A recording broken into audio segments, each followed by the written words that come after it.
کہ ایک دن فلسطین کے عوام، پہلے امن تھا، پہلے سکون تھا، ایک دن فلسطین کے عوام جاگ اٹھے اور یہ فیصلے کیے کہ انہوں نے مقبوضہ یا آکیوپیشن فورسز پہ حملہ کرنا. ایسا نہیں ہوا. 3 4 نسلیں نے اپنا آزادی کا جنگ لڑی. پوری دنیا ایک طرف اور نہتے معصوم فلسطینی بچے بزرگ دوسری طرف. اس دن پہ جیسے جنگ پہ ہوتا ہے، جب جنگ لڑا جاتا ہے تو اس قسم کے آپ کو واقعات سے گزرنا پڑتا ہے.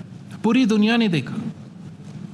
ہاسٹیجز کو ایک بہت بڑا ایشو بنا دیا گیا، اور ہم سب چاہتے ہیں کہ کہیں دنیا کے کسی ایک کونے میں ایک بھی ہاسٹیج نہ ہو. لیکن آج جب ہم یہاں بیٹھے ہیں اور ہم کہتے ہیں کہ سارے ہاسٹیجز کو آزاد ہونا چاہیے، تو اس کا مطلب یہ کہ اکتوبر 7 کے بعد جو ہاسٹیجز ہے چلے وہ بھی، مگر ان کے ساتھ ساتھ جو بچے، جو بوڑھے، جو 3 4 نسلوں کے لیے اب اسرائیلی ریاست نے یرغمال رکھ کے ان کے جیلز میں ان بچوں کے ساتھ اور ان قیدین کے ساتھ جو ظلم کر رہے ہیں، تو جہاں ہاسٹیجز کی بات ہو تو ان کا بھی بات اور ان کا بھی ذکر کریں.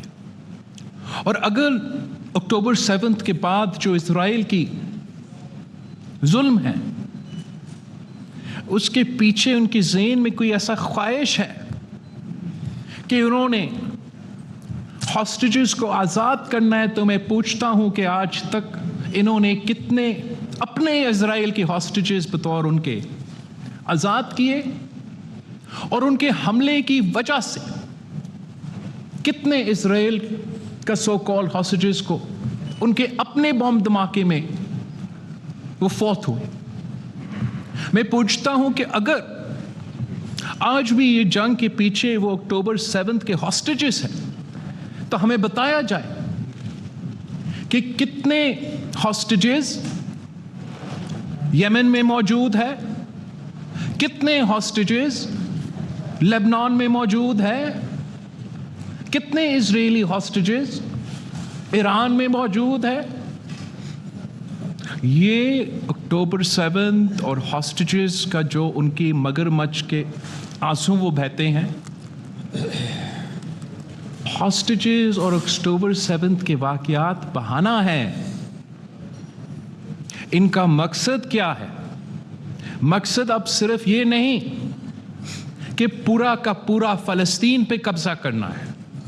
مقصد یہ صرف نہیں کہ غزہ پہ اور ویسٹ بینک پہ نسل کشی کرنا ہے. وجہ یہ بھی ہے کہ لیبنان پہ بھی قبضہ کرنا ہے. وجہ یہ بھی ہے کہ ایجپٹ پہ قبضہ کرنا ہے. تو پاکستان نے مسلم امہ میں اور بین الاقوامی سطح پہ یہ زائنسٹ ایجنڈا کو بے نقاب کرنا ہے.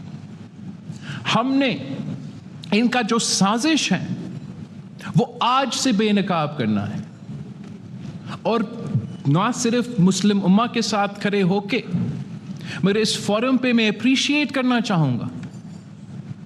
ہم اکثر دنیا کو ایسے دیکھتے ہیں کہ مسلم ممالک اور غیر مسلم ممالک، مگر میں آپ کو بتاؤں وزیر اعظم صاحب، چاہے امریکہ کا پالیسی جو بھی ہو، چاہے برطانیہ کا ریاست کا پالیسی جو بھی ہو، اکثریت جو امریکہ کا عوام ہے، برطانیہ کے عوام ہے، وہ بھی فلسطین کے عوام کے ساتھ کھڑے ہیں. اصل میں یہ دنیا کو ہم ایسے دیکھتے ہیں کہ مسلم اور غیر مسلم. میں وزیر اعظم صاحب ان غیر مسلم ممالک کو سلام پیش کرنا چاہوں گا، جیسے کہ اسپین، جیسے کہ ساؤتھ افریقہ، جنہوں نے ایک مورل پرنسپل سٹانس لیا ہے امپیریلزم کے خلاف، کولونیلزم کے خلاف، اپارٹائڈ کے خلاف، جینوسائڈ کے خلاف. ساؤتھ افریقہ کہتے ہیں کہ ہمارے ہاں اپارٹائڈ تھا، ہمیں پتا ہے کہ کہیں اپارٹائڈ ہو رہا ہے، اور وہ آپ کے فلسطین کے بھائیوں اور بہنوں کے ساتھ کھڑے ہیں۔ میں آج وزیر اعظم پاکستان اور صدر پاکستان کا شکر گزار ہوں کہ ہمارے اپنے جتنے بھی مسائل بھی ہوں، آج پوری دنیا ہماری یکجہتی دیکھ رہی ہے، اور میں امید رکھتا ہوں وزیر اعظم صاحب کہ ہمارا ریزولوشن کے ساتھ ساتھ آپ ایک ہائی پاورڈ کمیٹی بنائیں گے جس میں آپ کو، اگر آپ سمجھیں میرے جماعت سے کوئی ممبر کی ضرورت ہے، آپ ان کو رسپانسبلٹی ہے۔ دوسری جماعتیں یہاں بیٹھے ہیں، they're more than willing to join your cause۔ آپ ان کو باقاعدہ اس کام کے لیے آفیشلی ڈیزائنیٹ کریں، ان کو ہمارا ایمبیسڈرز ٹو پیلسٹائن کا نوٹیفیکیشن نکالیں، وہ رومنگ ایمبیسڈرز ہوں۔ اگر اقوام متحدہ میں جانا پڑے تو اقوام متحدہ میں جائیں، OIC میں جانے پڑے تو OIC میں جائیں۔ مختلف جو پارلیمان ہے پوری دنیا میں، یورپین یونین کے جو پارلیمنٹس ہیں، امریکہ کے جو پارلیمنٹس ہیں، وہ وہاں جائے اور ہمارا کاز، فلسطین کا کاز کو اٹھائے۔ ہم اسرائیل کا زائونسٹ کا جو سازش ہے اس کو بے نقاب کریں۔